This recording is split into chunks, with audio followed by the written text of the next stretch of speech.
Hi friends, UAE 54th national day ആണ്. അപ്പോൾ അതിനോടനുബന്ധിച്ച് നമ്മളിന്ന് UAE ട്രഡീഷണൽ ഫുഡായ ചിക്കൻ മജ്ബൂസാണ് ഉണ്ടാക്കുന്നത്. അപ്പം അതിലേക്ക് വേണ്ട സാധനങ്ങൾ എന്തൊക്കെയാണെന്ന് നോക്കാം. ഒരു പാൻ അടുപ്പിലേക്ക് വെച്ചിട്ട് നമ്മളതിലേക്ക് കുറച്ച് ഗീയും കുറച്ച് സൺഫ്ലവർ ഓയിലും കൂടി ഒഴിച്ചു. ശേഷം ജിഞ്ചർ ഗാർലിക് ചില്ലി പേസ്റ്റ് അതിലേക്ക് ഇട്ട് കൊടുത്തു. ചെറുതായിട്ടൊന്ന് കളർ മാറി വന്നപ്പോഴേക്കും നമ്മൾ സവോള ഇട്ട് കൊടുത്തു. സവോള ഒത്തിരി മുരിയൊന്നും വേണ്ട, അത്യാവശ്യം ജസ്റ്റ് ഒന്ന് വഴണ്ടി കഴിയുമ്പോൾ അതിൻ്റെ കൂടെ തന്നെ കുറച്ച് ഏലക്ക, ഗ്രാമ്പു, കുരുമുളക്, കറുകപ്പട്ട, ബേ ലീവ്സ്, പിന്നെ ഒരു ലെമൺ അതിട്ട് കൊടുത്തു. അതിൻ്റെ കൂടെ തന്നെ ക്യാപ്സിക്കം ഇട്ട് കൊടുത്തു. ചെറുതായിട്ടൊന്ന് നമ്മൾ വഴറ്റി കൊടുക്കുന്നുണ്ട്. അതിൻ്റെ കൂടെ തന്നെ 2 ചിക്കൻ സ്റ്റോക്കും കൂടി ഇടുക.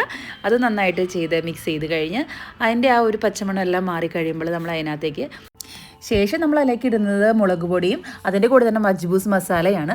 ഈ 2 പൊടികളും നമ്മൾ ഇട്ട് കഴിഞ്ഞതിന് ശേഷം നന്നായിട്ടൊന്ന് ചൂടാറുക. അതിൻ്റെ പച്ചമണം ഒന്ന് പോകുന്നവരെ ഇടുക. പേരിന് പൊടിക്കൊരു മഞ്ഞപ്പൊടിയും കൂടി ഇട്ട് കൊടുക്കുക. ഇതെല്ലാം നന്നായിട്ട് മിക്സ് ചെയ്തുമ്പോൾ നമ്മൾ പിന്നെ അതിനകത്തേക്ക് ഫ്രഷ് ടൊമാറ്റോ നമ്മൾ ഗ്രേറ്റ് ചെയ്ത് ഒഴിച്ചു കൊടുക്കുക. ഇത് പച്ച ആയതുകൊണ്ട് തന്നെ നമ്മൾ നന്നായിട്ട് വഴറ്റി അതിൻ്റെ ആ ഒരു തക്കാളിയുടെ പച്ചപ്പെല്ലാം മാറി നന്നായിട്ടൊന്ന് കളർ മാറുന്നവരെ നന്നായിട്ട് ഇളക്കി കൊടുത്തുകൊണ്ടിരിക്കുക. ഈ പരിപാടി കഴിയുമ്പോൾ നമുക്ക് അതിലേക്ക് മാരിനേറ്റ് ചെയ്ത് വെച്ചിരിക്കുന്ന ചിക്കനെ പറക്കിയിട്ട് കൊടുക്കാം. ആ മസാലയെല്ലാം ചിക്കനിലേക്ക് ഒന്ന് ആയി കഴിയുന്ന സമയത്ത് നമുക്ക് അതിലേക്ക് വീണ്ടും കുറച്ച് വെള്ളം കൂടി ഒഴിച്ചു കൊടുത്തിട്ട് അടിക്ക് പിടിക്കാതെ ചിക്കൻ തിളപ്പിക്കാൻ വയ്ക്കാം. ചിക്കൻ ഒരു 10-20 മിനിറ്റ് കൊണ്ട് ഇതുപോലെ നന്നായിട്ട് തിളച്ച് നല്ല പരുവത്തിന് വെന്തിട്ടുണ്ട്. അപ്പോൾ നമ്മളെല്ലാം ചിക്കനെല്ലാം പെറുക്കി മാറ്റുകയാണ്. പിന്നെ ഗ്രേവി മാത്രം ബാക്കി വെച്ചിട്ടുണ്ട്. ആ പെറുക്കി മാറ്റി വെച്ച ചിക്കൻ നമ്മൾ എണ്ണയിലിട്ട് അകവും പുറവും മറച്ച് ജസ്റ്റ് ഇതുപോലെ ഒരു കളറാക്കി കഴിയുമ്പോൾ നമ്മുടെ ബാക്കിയുള്ള ആ ഗ്രേവിയിലേക്ക് നമ്മുടെ ആവശ്യത്തിനായിരിക്കുള്ള വെള്ളം കൂടി ഒഴിച്ചു കൊടുത്തിട്ട് നന്നായിട്ട് തിളച്ച് വരുമ്പോൾ നമ്മൾ കുതിർത്തി വെച്ചിരിക്കുന്ന ബസ്മതി അരി ഇട്ട് കൊടുക്കുക.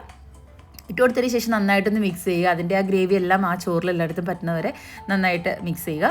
പിന്നെ നന്നായിട്ട് തിളച്ച് വരുന്നവരെ ഒന്ന് അടച്ച് വെച്ചിട്ട് പിന്നെ നന്നായിട്ട് തിളച്ച് വന്നു കഴിഞ്ഞാൽ ചെറിയ ഫ്ലെയിമിലിട്ടിട്ട് നന്നായിട്ട് അടപ്പ് വെച്ച് അടച്ച് വയ്ക്കുക. ഏകദേശം ഒരു 10 മിനിറ്റ് കഴിയുമ്പോഴേക്കും ഇതുപോലെ ഒരു പരുവമായിട്ടുണ്ട്. കുറച്ചും കൂടി വെള്ളം പറ്റാനുണ്ട്. അപ്പോൾ നമ്മൾ കുറച്ചും കൂടി നേരം ഒന്ന് അടച്ച് വെച്ചിട്ടുണ്ട്.